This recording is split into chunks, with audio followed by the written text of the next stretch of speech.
Ito ang balitang dapat malaman ng taong bayan na pilit tinatago at pilit ayaw di umanong ipalabas ng mga bayarang media sa palasyo, kamara at senado sa publiko. Takas, may malaking good news at bagong update tungkol kay dating Pangulong Rodrigo Duterte sa ICC The Hague, Netherlands na siyang tila gumimbal sa gobyernong Ngagwa ni Marcos Jr. Kaya dapat itong malaman at mapanood ng maraming Pilipino, lalong-lalo na ang mga solidong sumusuporta kay dating Pangulong Rodrigo Duterte. Para sa buong detalye, panuuri ng full video. Dahil naman namin, ano bang balita po ninyo sa ating dating Pangulong Rodrigo Duterte doon po sa ICC? Kumusta po ang kanyang pagdiriwang ng Pasko?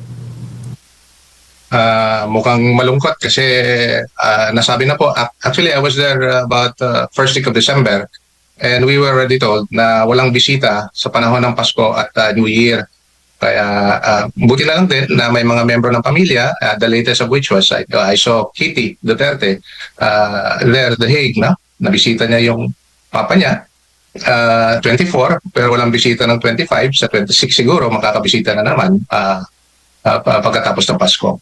Opo. So, yun po yung kalagayan niya pagdating sa kung ano yung pagbibisita sa kanya. Pero meron panawagan din po na yung abogado niya ay recall, si Attorney Kaufman was saying na kung meron kayong ipapadala ng mga Christmas greetings, pwede nyo ipadala sa kanya para mabasa niya, no?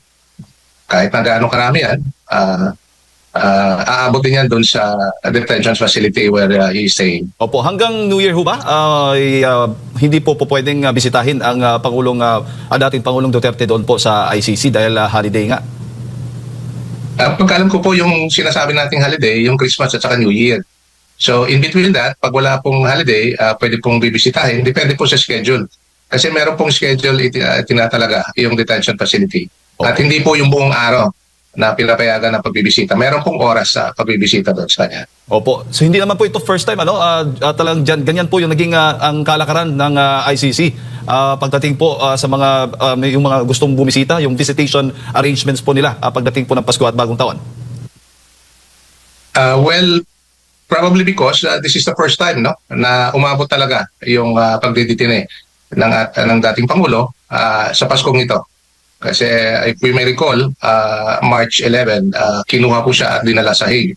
So ito po yung unang Pasko and hopefully the last, no, pagdating sa pagdidetine sa dating Pangulo. Opo. Pero maaari ho ba ninyong maituring din yung issue ng karapatang pantao, yung hindi po pagpapahintulot ng family visits po tuwing court holidays, Attorney?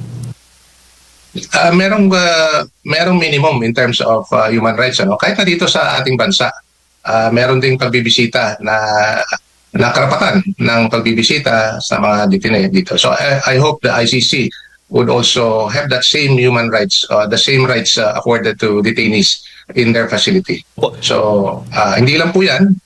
Alam po natin na dito medyo maluwag ng konti pagdating sa hindi lang pagbibisita, kahit na yung pagdadala ng pagkain galing sa labas, lalo na yung mga pagkain na gustong-gusto ng detained person, no, dito sa atin.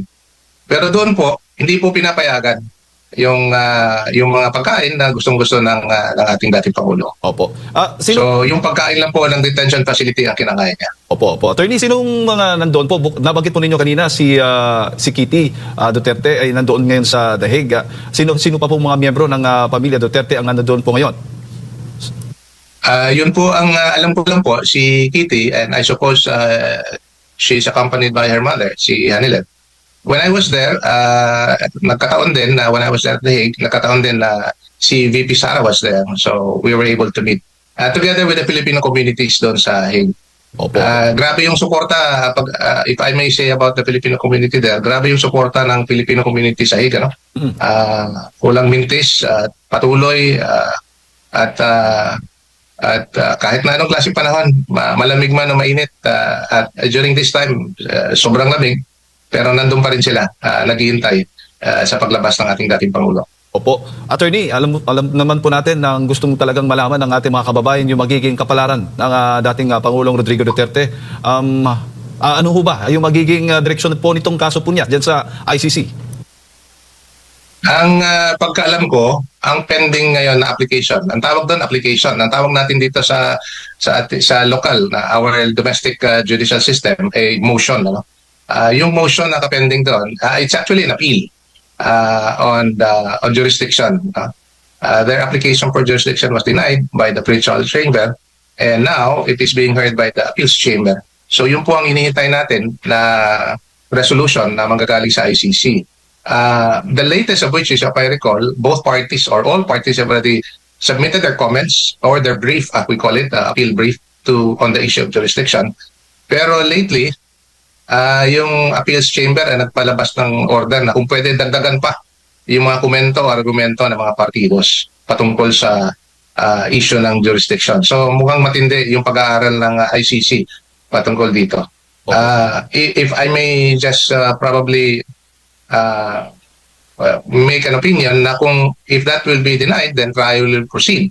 But if that will be granted, then obviously there is no case to be heard before the ICC. At makakalaya na ang dating Pangulo at makakauwi na sa Pilipinas kung the issue of jurisdiction will be granted. The lack of jurisdiction will be granted as prayed for by the former President. Opo. So yung issue po ng pagpapalabas kay attorney kay dating Pangulo Rodrigo Duterte, attorney nung una, 'di ba binasura po yung kanyang apela noon. Wala na po 'yon. Wala na pong pwedeng remedyo noon. So ngayon nasa issue po ng jurisdiction na. Yung una po, ibinasura yung application to dismiss the case on grounds of jurisdiction. Kaya inapila po nila sa appeals chamber. Yung denial din, there's a similar case or similar application that I filed. When I say they, I'm referring to the defense team of the former president, headed by Attorney Nicholas Kaufman. Yung issue on interim release, which was denied, and I understand they have filed an appeal as well. Opo. Motion for reconsideration on that one. Opo. So ibig sabihin na pwede pang didesisyonan pa pala itong apila ng interim release kahit nag-apila na noong una, attorney. Wala pong magiging problema doon. Ang pag-alam ko, there's a provision in the Rome statutes where, kasi among the grounds that were mentioned on the prayer for interim release is his physical and medical condition ng dating Pangulo.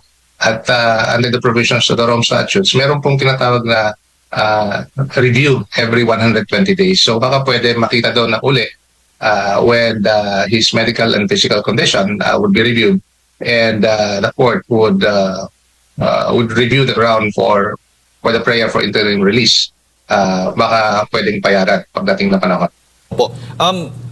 Speaking of yung kalagayan po ng dating Pangulong Duterte, attorney, kumusta na po ang kanyang kalusugan? Hindi ko po siya nakita, pero intindihin na lang natin sa ganitong realidad. Siya po he is old, he's frail, and he has some medical condition. Ang pag-alam ko po, even before March 11, when he was brought to The Hague, may tinitake siya ng mga medication. So ibig sabihin po, he is under treatment for the medical condition that he has. So that said, at the fact that he's not used to that kind of weather, yung malamig doon, plus the fact na, as I've made mention earlier, na hindi siya napapakain doon sa gusto niyang kainin, kagaya ng munggo, tinola, paksiw, na isda, yung mga ganun. The simple or ordinaryong pagkain na kinakain natin, yun ang paborito niya, hindi siya makakakain. So we would expect na there's a toll on his health and in his medical condition as well. So let's continue to pray for him, for his good health, especially during this time of Christmas, that we will be able to continue to support him, and that we will express our support para alam niya na patuloy itong laban na ito, patuloy na yung pagdadasal at pagsuporta para sa kanya. Opo, maaari po bang mabago yung sitwasyon na attorney ng dating Pangulo kung maglalabas po ng medical report na nagpapakita ng seryoso na kondisyon ng dating Pangulo? Maaari naman din po. In fact, I read one item doon sa Senate ni Attorney Kaufman na based on the medical findings, the one that was findings of the panel of medical experts that was convened by the ICC. According to them, that he's fit to stand trial, but at the same time, there is a collateral finding na he's too old to influence or even intimidate witnesses.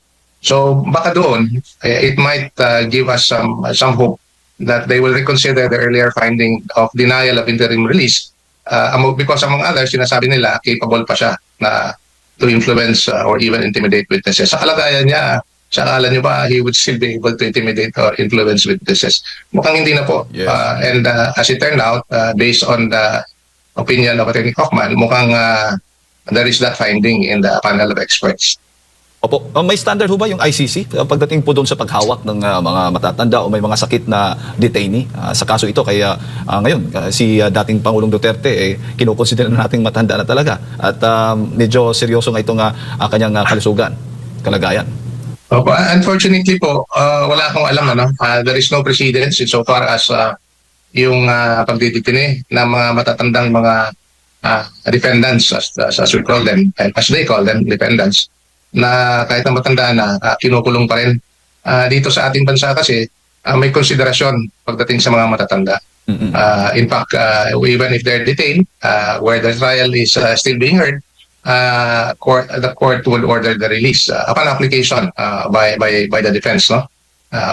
Na mapalaya na habang nililitis yung kaso. At yun man din ang gusto natin. Hindi niya, as I've said this before, it takes full legal responsibility for what he did for the country.